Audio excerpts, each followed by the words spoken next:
Hola, ¿qué tal? Me da mucho gusto poder saludarlos. Quiero aprovechar este espacio para comentarles algo relativo al testamento, o más bien decirles qué sucede cuando no dejamos testamento.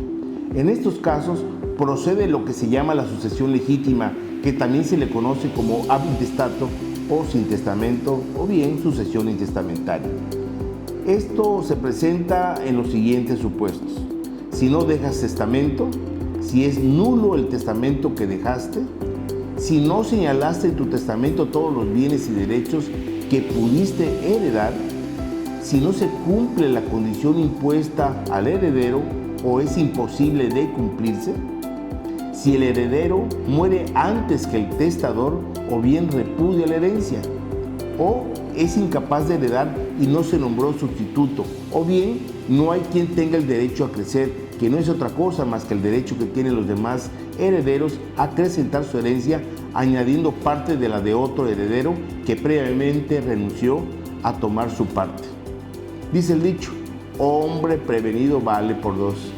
El que en vida organices tus bienes y derechos y decidas quién los heredará después de tu muerte, tiene grandes ventajas, ya que evitarás que la ley sustituya tu voluntad.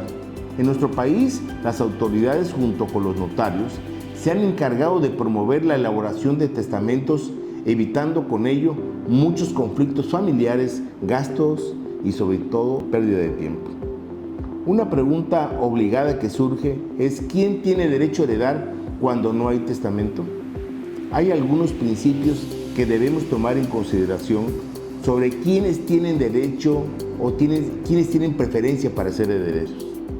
Primero, los parientes en línea recta, padres e hijos, excluyen a los colaterales, que son los hermanos, tíos, sobrinos o primos.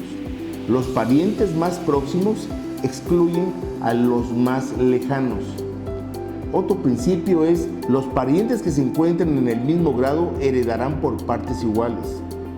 Los parentescos que dan derecho a heredar cuando no hay testamento son únicamente el consanguíneo y el civil, de tal manera que el de afinidad, es decir, familia de la esposa o esposo, no da derecho a heredar. Los parientes en línea recta excluyen a los de la línea colateral, por ejemplo, en el caso de que concurrieran un abuelo y un hermano del fallecido, aunque ambos sean parientes en segundo grado, el abuelo excluye al hermano.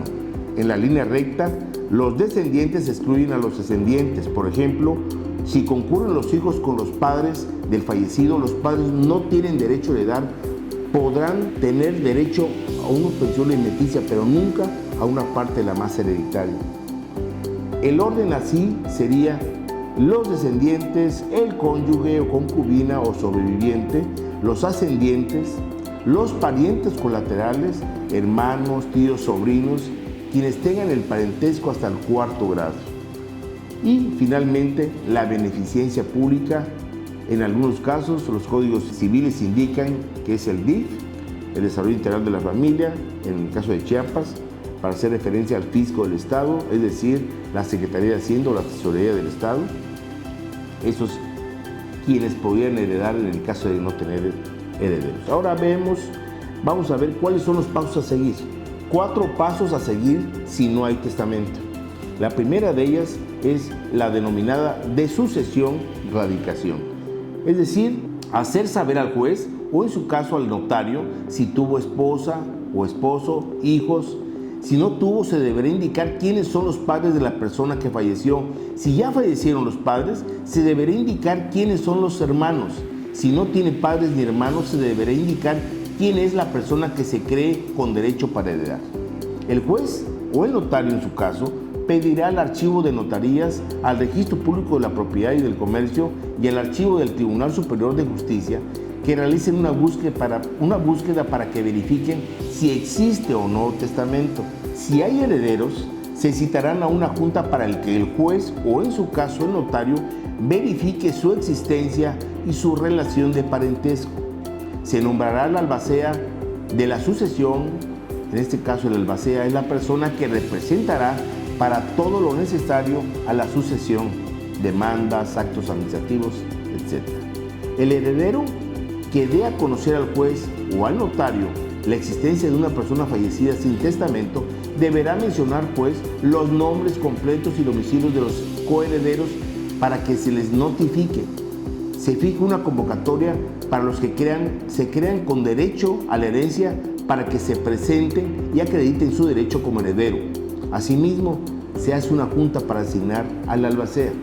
Viene el segundo paso o la segunda sección, que es el del inventario. Aquí el albacea presentará el inventario y el avalúo de los bienes y derechos que forman la masa hereditaria.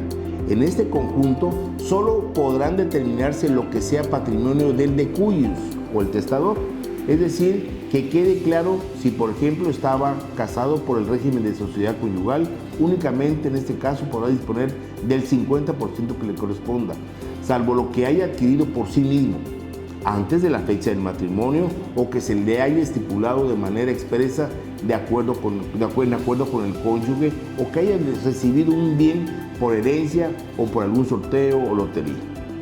Un tercer paso es el de la administración. Aquí está todo lo relativo a la elaboración de cuentas, donde se deberán informar sobre el estado actual de los bienes y derechos del decuyus o fallecido, incluyendo los que generen frutos, como podrían ser las rentas, las regalías, los intereses en el caso de una cuenta bancaria. Tenemos el cuarto paso, que es el de la partición y adjudicación. En este apartado, el albacea presentará el proyecto de distribución provisional de los bienes y derechos de lo que es la masa hereditaria y el proyecto de partición, el cual deberá ser aprobado por los herederos, y el juez acordará al respecto para realizar la partición, y en el caso de que sea el notario, se le notificará el acuerdo de la partición. Como apreciamos, los tiempos son muy variados, que pueden ir desde 6 meses hasta muchos años, dependiendo de la carga de trabajo del juzgado, más ahora con la pandemia, y que no se diga si surgen conflictos entre los herederos sobre los bienes o derechos del fallecido. De ahí la importancia de hacer su testamento. Es un acto de responsabilidad que genera certeza a la familia y evita futuros conflictos, además que tiene un bajo costo. Cuando nos toque morir, nadie morirá por nosotros, así como tampoco nadie vivirá por nosotros. Haz tu testamento y evita conflictos para que los tuyos vivan en paz, como a todos nos gustaría vivir. Hazlo ya. La paz no tiene precio. Bueno, sí tiene un precio que vale únicamente 1,300. De lo anteriormente expuesto, hay algunas excepciones, por lo que es importante que acudan ante un notario de confianza para que les explique a detalle. No esperes más.